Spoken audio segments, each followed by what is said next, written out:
आज हम मैट्रिसेस का कुछ टाइप का क्वेश्चन को आपके सामने डिस्कशन करने जा रहे हैं।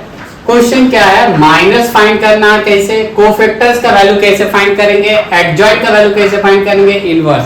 तो किसी भी मैट्रिसेस का माइनस, कोफैक्टर्स, एडजॉइंट, इनवर्स आज एक क्वेश्चन देके आप लोग को समझा देते हैं। बहुत ही इंपॉर्टेंट बाय सीबीएसई बोर्ड के लिए, एक लॉन्ग क्वेश्चन सीबीएसई बोर्ड के लिए आता ही है। अरे सॉरी भूल गए, आज के लिए मेरा इंट्रोडक्शन वही विद्युत सर है, बार बार आपके सामने आते हैं, वीडियो को इंट्रोड्यूस करवाते हैं। जरूर मेरा वीडियो को देखिए और सब्सक्राइब करने मत भूलिए, कारण आपका एक वीडियो देखने के बाद हमको लगता है जो नेक्स्ट वीडियो बनाना बहुत ही इंपॉर्टेंट हो जाता है हर बच्चे के लिए। क्लास 12 में जितने भी स्टूडेंट पढ़ रहे हैं, सीबीएसई, आईसीएसई, अनदर बोर्ड, कोई भी बोर्ड हो, वीडियो बहुत ही इंपॉर्टेंट होते जा रहा है। तो प्लीज केयरफुली इस क्वेश्चन को देखिए कैसे माइनस और कोफैक्टर आज निकालने जा रहे हैं।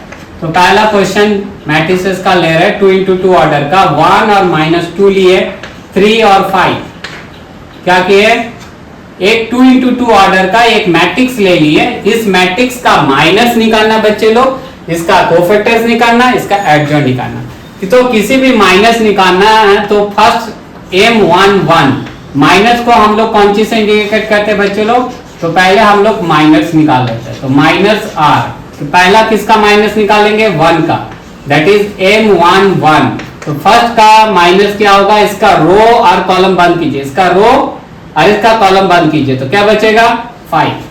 तो फर्स्ट का माइनस हो गया 5। सेकंड का क्या होगा, M12 मतलब हो गया फर्स्ट रो सेकंड कॉलम, इसका रो और कॉलम बंद कीजिए, तो क्या बचेगा, इसका रो और कॉलम बंद कर रहे हैं तो 3 हो जाएगा। नेक्स्ट क्या होगा, M21 मतलब सेकंड रो फर्स्ट कॉलम को बंद कीजिए, सेकंड रो फर्स्ट कॉलम बंद कीजिए बच्चे लोग, क्या हो जाएगा, -2 हो जाएगा।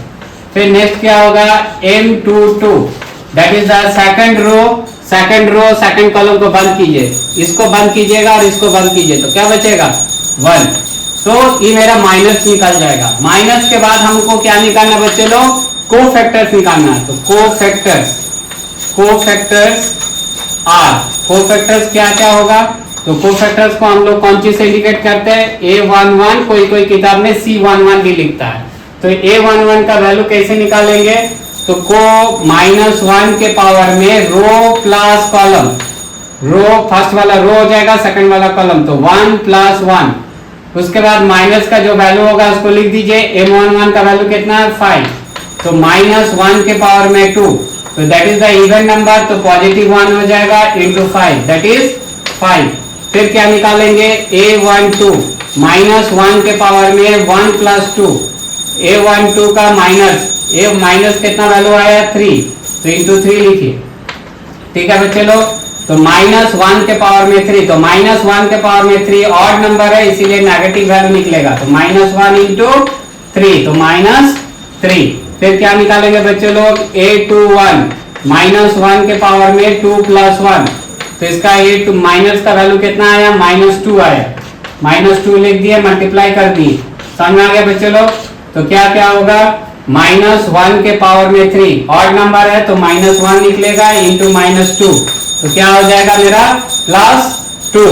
आप क्या निकालेंगे, A22 सेकंड का माइनस क्या होगा, कोफैक्टर्स का वैल्यू क्या होगा, A22 -1 के पावर में 2 + 2, तो A22 का माइनस हम लोग कितना निकाले थे 1 है, तो इंटू वहां लिख दीजिए, -1 के पावर में 4 इवन नंबर होगा तो पॉजिटिव वैल्यू निकलेगा इंटू 1, तो कितना हो गया 1।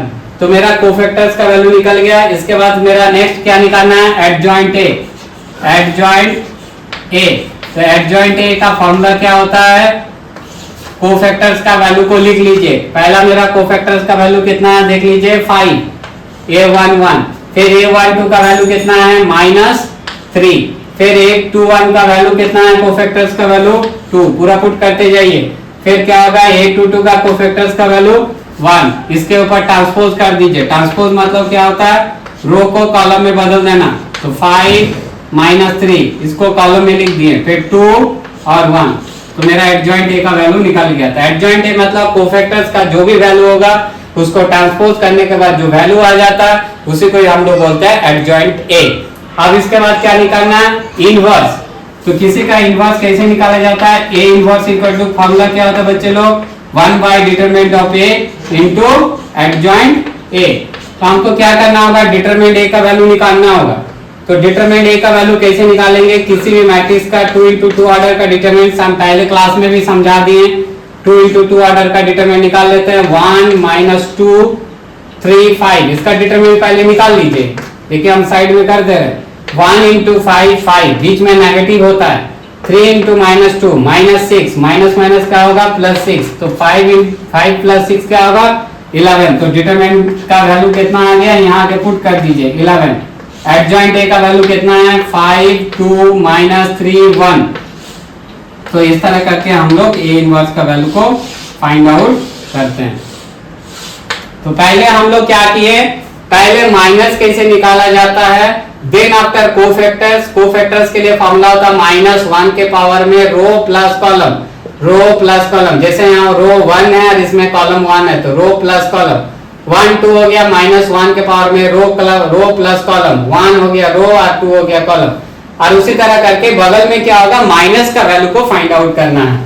उसी तरह करके हम लोग कोफैक्टर्स का वैल्यू निकाल लेंगे। फिर देन आफ्टर क्या होगा, देन आफ्टर क्या होगा, ये मेरा क्वेश्चन पेपर है। ए का माइनस निकाल लिए, कोफैक्टर्स निकाल लिए, फिर आपको एडजॉइंट ए निकालेंगे। एडजॉइंट ए का वैल्यू निकाल जाने के बाद ए इनवर्स का वैल्यू निकालेंगे 1 by determinant of A into adjoint of ए।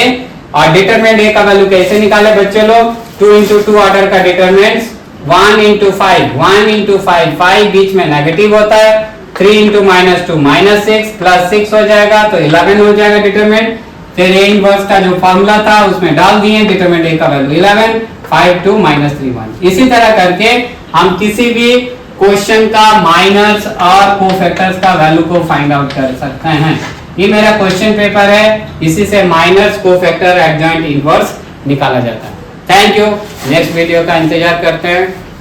आज के लिए वीडियो यही खत्म करते हैं।